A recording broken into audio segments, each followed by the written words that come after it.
So we are on a live discussing how to go live. Yes. We should discuss property law.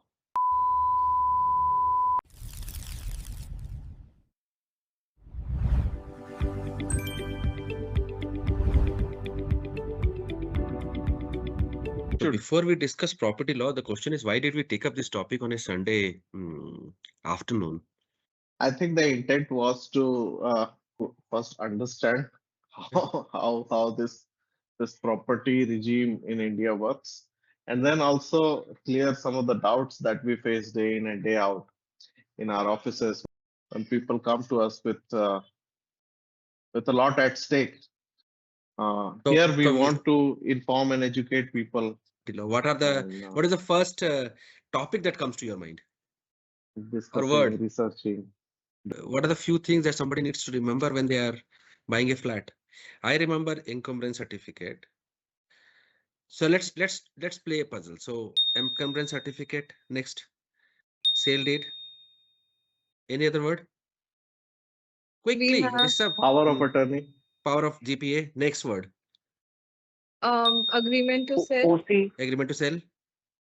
What is Commencing OC? Full certificate. form. Full form. Occupation certificate. Occupation, occupancy certificate. Occupancy.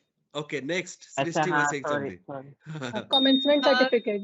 Commencement certificate. One more. Yes. Title New deed. record of Title rights. deed. Huh? What? Record of rights. Record of rights. Record of rights. What else? Lavanya, what was it? NOC. Society NOC, का NOC, society NOC. and also हाँ. no due Share certificate. certificate. Share certificate. Property What tax else? receipt. Very good. What else? Handover letter. Then Handover letter. Allotment letter.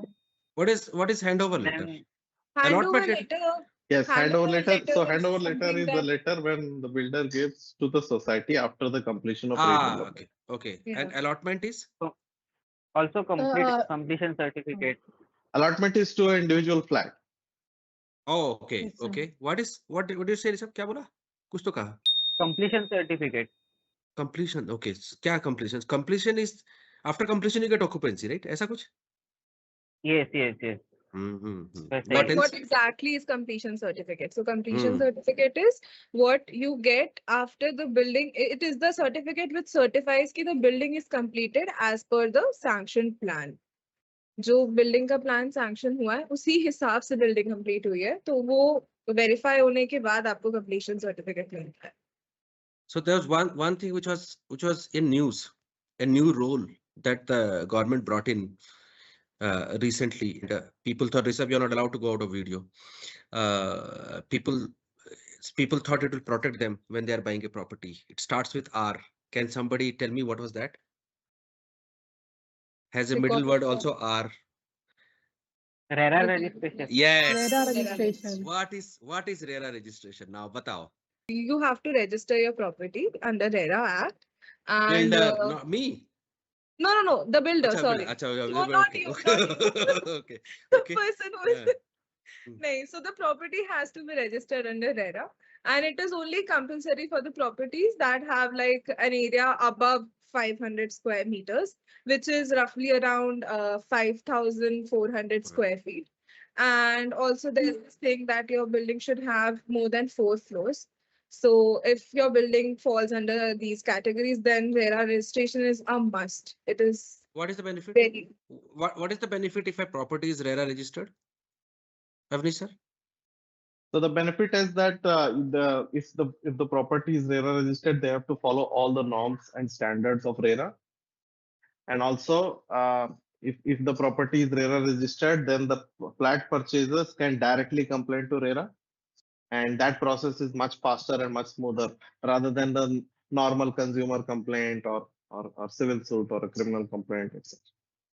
So you mean to say if a property is RERA registered, that means some of the things like conversion of a land to agricultural land, complaint if all there's a those delay, things will all be this is taken care. of. But Yes, that's all not this what I is hear. There are a lot of properties which still have issues, though they are RERA registered. No, so they don't. If they are registered in RERA, they don't automatically get foolproof. But if there is any fault of the builder, then the consumers have or the flat purchasers have a direct remedy, and the action on the builder is very quick. That is the Oh. advantage of RERA registration. So if there is a fault in the title of the land on which the building is established, it can be rectified quickly because the builder is penalized if it is not. So कम जुगाड़ हो सकता है when you have RERA. Indian Yes, जुगाड़ when doesn't it- work on RERA. Yes, yes, मतलब बच तो नहीं पाएंगे लेकिन ठीक है, थोड़ी सहानुभूति है. yes, बिल्कुल. सही है, सही है. किसी ने कोई तो कह रहा था ये क्या होता है mother deed, title deed, sale deed क्या है? ये इतने सारे डीड क्या होता है? मदर डीड पे तो मेरी क्लास हो गई थी थोड़ी सी. Mother deed Okay. पे मदर डीड तो मुझे मालूम है. मम्मी ने क्लास लगा दी मदर डीड पे. नहीं, मम्मी ने नहीं लगाई थी. हम्म, Anyway, so mother deed is the first document, not the original document, the first document ever of any property that we buy. So, which is very important for tracing back the history. कि if you have the mother deed, मतलब वहाँ से फिर that is where the chain of title has begun from. So, mother deed and the title deed. Title deed is so the seller's the title deed shows that the seller has the right to sell the property, that the property is rightfully owned by the seller. वो सो जो 1 करोड़ की property दीपक के पास है वो उसमें उसको check करना पड़ेगा कि उसके पापा के परदादा फिर उसके परदादा कैसे-कैसे आई है धीरे-धीरे ट्रांसफर होकर के ऐसा हाँ, कुछ तो होता है? वो टाइटल डीड वुड बी कि उसके पापा का ही है, दीपक का ही प्रॉपर्टी है, and they have rightfully owned it under all the required categories. तो या लेकिन दीपक के दादा ने और दादा के दादा ने किसी और से खरीदा होगा तो वो सारा चिट्ठा उसमें रहेगा ऐसा? हाँ. इसलिए उसको मम्मी डीड बोलते हैं. नहीं, इसके अलावा टाइटल डीड और मदर डीड में डिफरेंस है सर. टाइटल डीड हाँ, और मदर डीड हाँ। सेम नहीं है. तो मदर डीड मान लीजिए कि एक पीस ऑफ लैंड है जो दीपक के किसी तो बहुत ही पूर्वज ने खरीदा होगा, तो जो पहली बार वो लैंड ओनरशिप का वो बना था, डीड बना था, that is the mother deed. और टाइटल डीड है जो अभी लास्ट आपका डीड है, मतलब जैसे दीपक के पापा का अगर लैंड है तो उनके नाम पे जो डीड रहेगा वो टाइटल डीड रहेगा, और टाइटल डीड में जितने भी हिस्ट्री जो भी हिस्ट्री रहेगी लैंड की वो मेंशन रहेगी. ऐसा. ध्यान दे दिया तो उसको यदि फ्लैट बना के बिक्री करना है तो क्या करना पड़ेगा उसको? सरकारी दफ्तर जाना पड़ेगा सैंक्शन लेटर के लिए. हाँ, उसको पहले सबसे पहला वो है कमेंसमेंट सर्टिफिकेट लेना पड़ेगा. कमेंसमेंट सर्टिफिकेट के लिए उसको सारे डिपार्टमेंट्स के एनओसीज, अप्रूवल्स, प्लान सब कुछ सैंक्शन करवाने पड़ेंगे. उसके Okay. बाद ही वो एक पहला कंस्ट्रक्शन शुरू कर सकता है बिल्डर. ठीक है. तो उसमें सबसे मेन बहुत सारे अप्रूवल्स लेने पड़ते हैं. मेन होता है fire department, water department, architect should be registered with the local authority, local body Okay. जिस सिटी में है. तो वो आर्किटेक्ट जो है प्लान को सैंक्शन करेगा. उसके बाद सारे जो है वो अप्रूवल्स, कनेक्शंस वो सब पहले लेने पड़ेंगे. प्रोजेक्ट टाइमलाइन पहले करना पड़ेगा. कॉस्ट बजट सब कुछ सबमिट करना पड़ेगा. और फिर उसके बाद वो सारे 17-18 डिपार्टमेंट्स के अप्रूवल मिलने के बाद उसको जो है कमेंसमेंट सर्टिफिकेट मिलता है, CC. Oh. Once the CC is obtained, he can start selling the individual flats on booking basis. कि ये इतने तारीख तक कंप्लीट हो जाएगा और इतना ये मेरा रेरा रजिस्ट्रेशन नंबर है और ये टाइमलाइन है और ये ऐसा पेमेंट शेड्यूल है. अब उतने टाइम फ्रेम में अगर वो नहीं सबमिट कर पाता है तो रेरा के रूल्स के हिसाब से उनका कंपनसेशन, रेमेडी सब कुछ डिसाइडेड है. उस हिसाब से उनको पेनल्टी लगती है. लेकिन जो जमीन मिली है वो तो खेत वाली जमीन है, तो खेत वाली जमीन पे हम फ्लैट बना के बिक्री करते हैं. नहीं, खेत वाली जमीन अगर मिली है तो सबसे पहले उसको कन्वर्ट करवाना पड़ेगा नॉन एग्रीकल्चरल उसमें. और ये मोस्ट ऑफ द सिटीज में कलेक्टर ऑफिस में होता है. कलेक्टर के पास ये पावर होती है कि वो किसी भी एग्रीकल्चरल लैंड को नॉन एग्रीकल्चरल लैंड में कन्वर्ट करे. Obviously this power is not absolute, तो उसको भी बहुत सारी चीजें देखनी पड़ती है. आसपास का एरिया क्या है, वाटर बॉडी क्या है, और ये सब कुछ कंसिडर करके और फिर लोगों की सहमति से, आसपास की सहमति से वो कलेक्टर डिसाइड करता है, उसका कन्वर्जन डिसाइड करता है. और उसकी फीस होती है, टैक्स स्ट्रक्चर, क्योंकि एग्रीकल्चरल का आपको पता है टैक्स अलग होता है और नॉन एग्रीकल्चरल का अलग होता है. तो वो सब तो इंटरेस्टिंग है. मतलब जस्ट बिकॉज हमारे पास एक खेत की जमीन है, जस्ट बिकॉज पापा ने बोला बेटी ले ले मेरा सारा धन दे दिया, इसका मतलब ये नहीं है कि हम फ्लैट बनाएंगे और फ्लैट बिक्री कर सकते हैं. मतलब sanction letter, commencement letter, transformation और क्या conversion of the agricultural land, वो सारे प्रोसेसेस फॉलो करने पड़ेंगे करने के लिए. जी बिल्कुल बिल्कुल. समझ में आया लड़की? हाँ सर. हाँ, अब जब सब कुछ अप्रूवल मिल गया तो क्या करें? उसके बाद फिर फ्लैट बनने शुरू होते हैं. फ्लैट बनाने के लिए भी बहुत सारी गाइडलाइंस है नेशनल ग्रीन ट्रिब्यूनल की. आपको अलग अलग सिटीज के रूल्स फॉलो करने होते हैं, डिफरेंट टाइम्स पे आप नॉइज नहीं कर सकते। फिर उसके बाद में बिल्डर के पर्सपेक्टिव से मैं बता रहा हूँ कि ग्रीन कवर लगाना पड़ता है, ग्रीन वो लगाना, शेड लगाना पड़ता है ताकि डस्ट वगैरह बाहर एनवायरनमेंट में ना जाए। ये सारी चीजें, फिर different type of concrete, different type of material that is use, उसका भी रूल्स रेगुलेशंस होते हैं, एग्रीमेंट होता है, उसके हिसाब से ही सब आप यूज कर सकते हैं। फिर वो इतने सारे बिल्डिंग चीजें तो बना फॉलो नहीं करते, कोई करते हैं? कोई मैंने कभी नहीं देखा। On Have you paper seen? तो करना पड़ता है, ऑन पेपर तो करना ही पड़ता है If हर somebody चीज के complains, लिए। then you have a problem. हाँ, because in India you have laws for everything. Even आपको अच्छा, जमीन में एक गड्ढा भी खोदना है तो भी उसके लिए लॉ है, कोई 1800 में कोई एक्ट बना हुआ है, उसके हिसाब से ही आपको करना पड़ेगा। इंटरेस्टिंग है। तो मान लो सृष्टि ने जमीन ले ली, सैंक्शन लेटर अप्रूवल सारा ले लिया, अब तुमको खरीदना है तो तुमको क्या चेक करना है? अब आप बताओ, एलोकेशन लेटर क्या होता है, चाहिए कि नहीं? चाहिए रहेगा सर। हाँ, सब आप बताओ क्यों चाहिए। चाहिए, क्या चाहिए, क्यों चाहिए?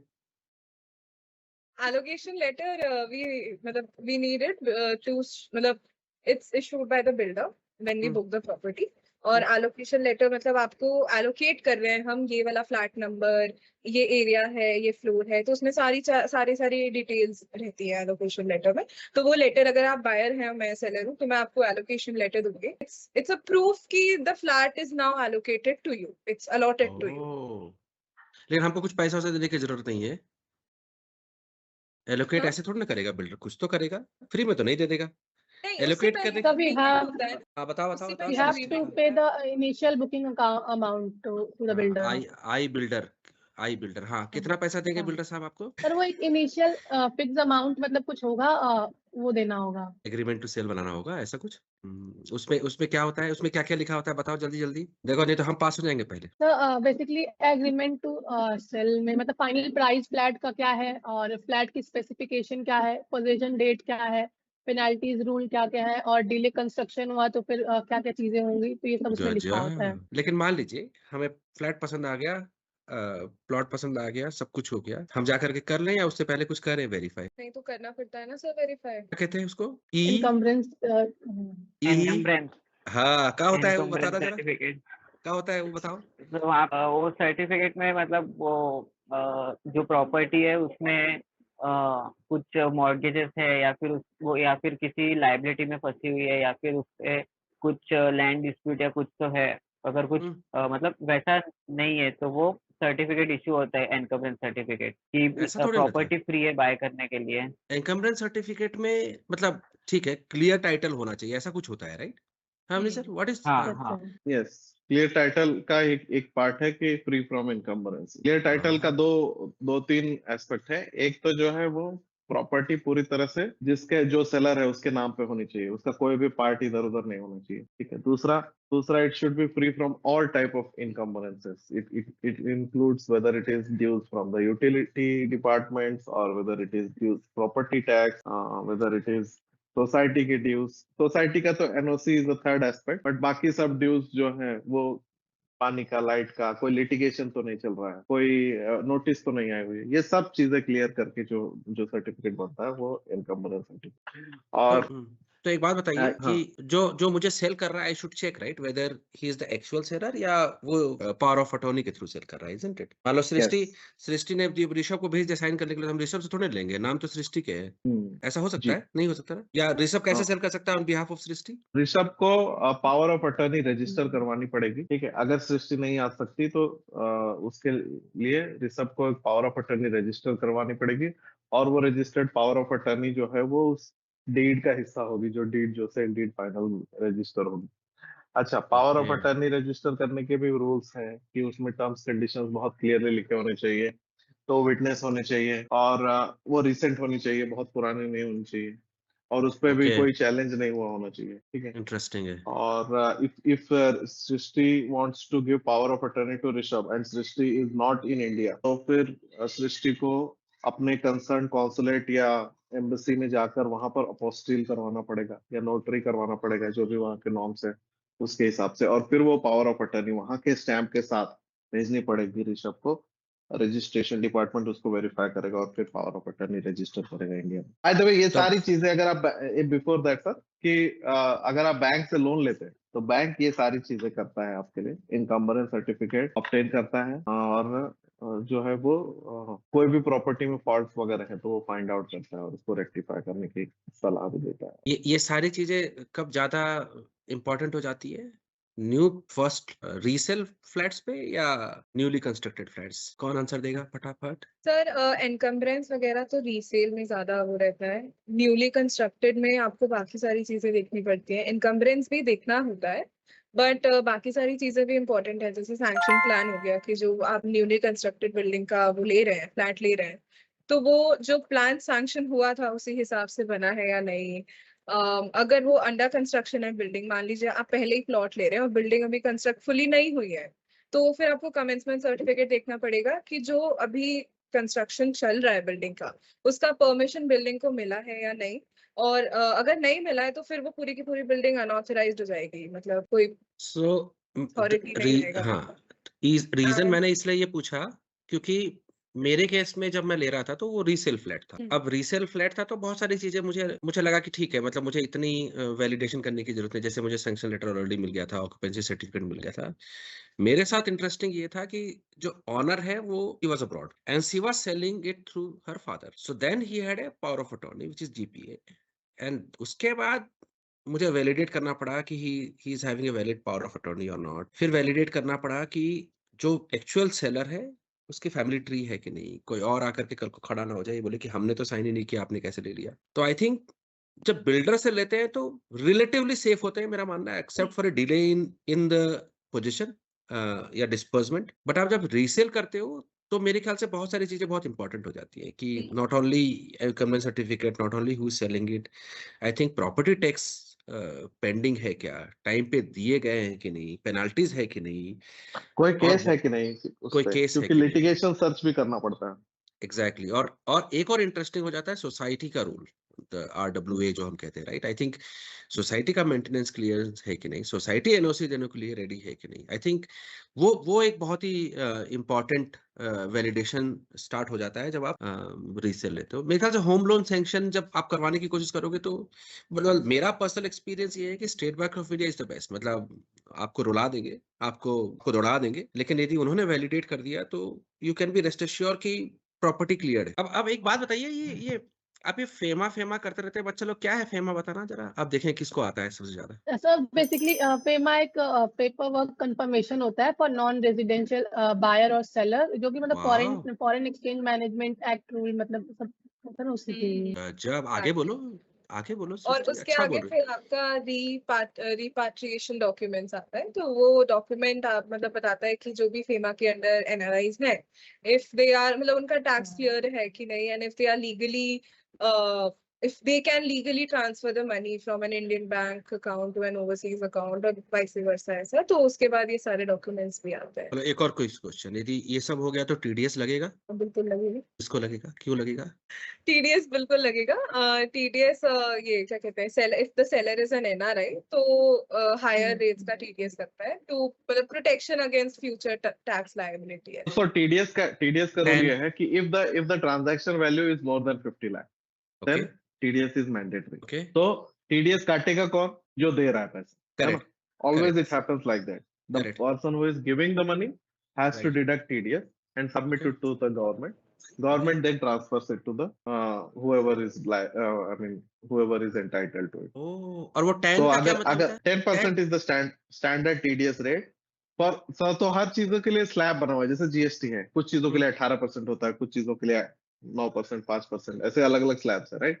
ओके, तो वैसे ही टीडीएस का भी है कि अगर इंडिविजुअल्स को आप ट्रांसफर कर रहे हैं तो हाँ। Generally it is 10%। अगर कोई कंपनी को आप पे आउट कर रहे हैं फॉर सर्विसेज और एनीथिंग तो उसमें टीडीएस 1-2% होता है। ये तो वैसे अलग अलग रूल्स। तो टीडीएस जो है वो देने वाला डिडक्ट करता है, 10% डिडक्ट करता है। सपोज 1 CR का आप ट्रांजैक्शन कर रहे हो, 1 CR प्रॉपर्टी वैल्यू है। वो तो समझ गए सर, लेकिन उसको कुछ टैन क्रिएट करना पड़ता है, टैन नंबर, TAN, ऐसा कुछ भी होता है क्या?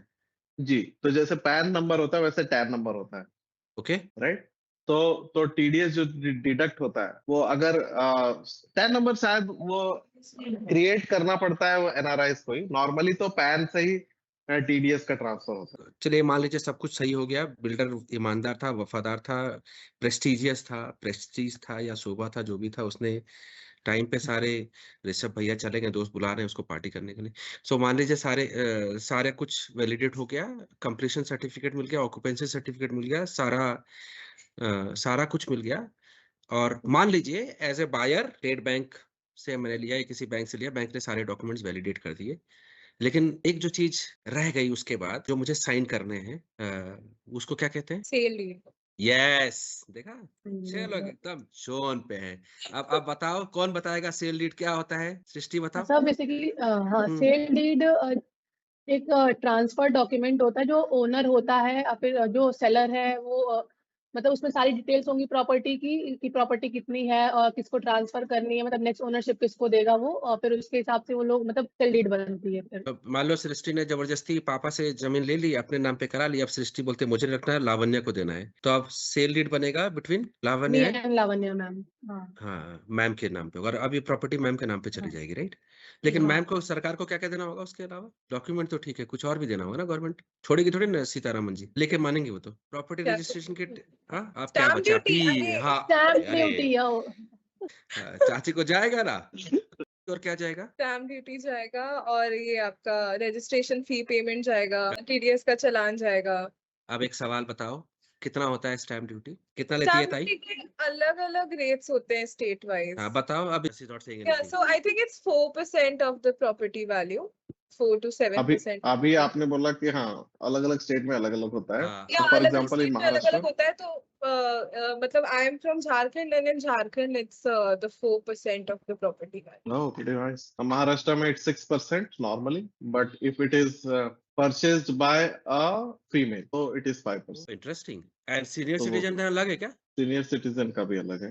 And interesting. Women and main अगर जॉइंटली अगर हस्बैंड वाइफ अगर वो कर रहे हैं परचेज, तो उसका भी कुछ कुछ स्टेट में अलग होता है, कुछ कुछ स्टेट में वही it is aligned to the male rate. Interesting है, इंटरेस्टिंग है। ये सब भैया चले गए, चलो हम खत्म करते हैं। सो मान लीजिए सर सब कुछ हो गया, प्रॉपर्टी मिल गई, हमारे फ्लैट हमारे नाम हो गया, तो लास्ट फ्यू थिंग्स हम क्विकली बता देते हैं कि आपको खाता ट्रांसफर करना है, जो आपको म्युनिसिपैलिटी काउंसिल के पास जाना है, यूटिलिटीज जो आपको ले रखे हैं आपने, वो वो transfer यूटिलिटीज, करेगा। वो सारे, जैसे मान लीजिए इलेक्ट्रिसिटी बिल है, कनेक्शंस हैं या कुछ भी है, वो सारा कुछ आपको अपने नाम पे ट्रांसफर करना है, घर के अंदर मूव करना है, इंटीरियर वाले को दुनिया भर का पैसा देना है, कहीं लाल कहीं पीला कहीं हरा, एशियन पेंट्स आकर के पेंटिंग करके चला जाता है आज की तारीख में, एंड अपना प्यारा घर बन गया, सिंपल। अब दो तीन आज चीजें कि सोसाइटी को बिल्डर को कन्वेंस देना होता है, बिकॉज बिल्डिंग बनाने के बाद बहुत सारे कॉमन एरियाज और पूरी जो बिल्डिंग है उसका लैंड टाइटल अभी भी इंडिविजुअल के नाम पे नहीं आता है, तो वो सोसाइटी के नाम पे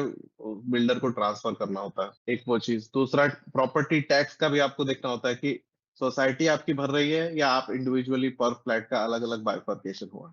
प्रेफर ये करें आप कि जो है प्रॉपर्टी टैक्स वो आपके नाम पे एक प्रॉपर्टी आईडी नंबर मिल जाता है, तो उस हिसाब से अगर करें तो और अच्छा हो जाता है आपके लिए। ठीक है। इंटरेस्टिंग। अभी कुछ केसेस में जब रीडेवलपमेंट होता है और प्रॉपर्टी के नाम पे ही टाइटल है, सिर्फ बिल्डर ने राइट्स लिए हैं just to redevelop the property, demolish and reconstruct, तो उस समय builder has to hand over the property back to the society, the newly constructed property, Yes. Because new real estate gets created, new common area gets created, so it is called a supplementary conveyance जो कि builder करता है, और वो सारे rights transfer करता है, और प्रॉपर्टी टैक्स भी न्यू रेट्स के हिसाब से फिर इंडिविजुअल्स को या सोसाइटी को असेस होते हैं और हैंड ओवर होता है। सोसाइटी का काम है किसी भी फ्लैट ट्रांसफर के लिए एनओसी देना, कॉमन एरियाज को मेंटेन करना, शेयर सर्टिफिकेट्स इशू करना। ठीक है। तो शेयर सर्टिफिकेट्स के लिए शेयर कैपिटल का कैलकुलेशन होता है। बहुत सारी रिस्पॉन्सिबिलिटीज, यूटिलिटीज के रूल्स हैं जो सोसाइटी को फॉलो करने होते हैं। सोसाइटी के अगेंस्ट अगर आपको कंप्लेंट करनी है, सोसाइटी कुछ नहीं कर रही है, तो एक बॉडी है सोसाइटी रजिस्ट्रार, जो कि हर स्टेट में एस्टेब्लिश्ड है, हर डिस्ट्रिक्ट में होता है, उसके यहाँ आप कंप्लेंट कर सकते हैं। सोसाइटी के अगेंस्ट आप कंज्यूमर फोरम में भी जा सकते हैं। तो ये सब चीजें आपको ध्यान में रखनी है। इंटरेस्टिंग है। और रेंट की बात हमने नहीं की। रेंट में भी अगर आपको कोई सोसाइटी ऐसा कहती है कि हिंदू को नहीं देंगे या मुस्लिम को नहीं देंगे, बॉय को, बैचलर को नहीं देंगे, तो सारे लेटेस्ट सुप्रीम कोर्ट जजमेंट्स और लॉज के हिसाब से सोसाइटी इस तरह से डिस्क्रिमिनेशन नहीं कर सकती है। हाँ, अगर आप कुछ गलत करते हैं तो सोसाइटी को पूरा अधिकार है आपके ऊपर पेनल्टी लगाने का, लेकिन that should also be subject to reasonable restriction. चलो ठीक है, on this note अलविदा, and I hope all the viewers who have joined in or are going to see this, सारे Uh, viewers को नमस्कार. namaskar. Yes. Put in your comments, suggestions, feedback, like, subscribe. भूल चूक की so माफी। that भूल चूक की माफी, so that you can inspire us talk more and talk specific on a particular topic. Yes. Bye And bye. please let us know any of the doubts in the comments. We would be Yes. glad to help you out. Yeah. Reach us And we'll out make if you better have any videos. further questions. Shukriya.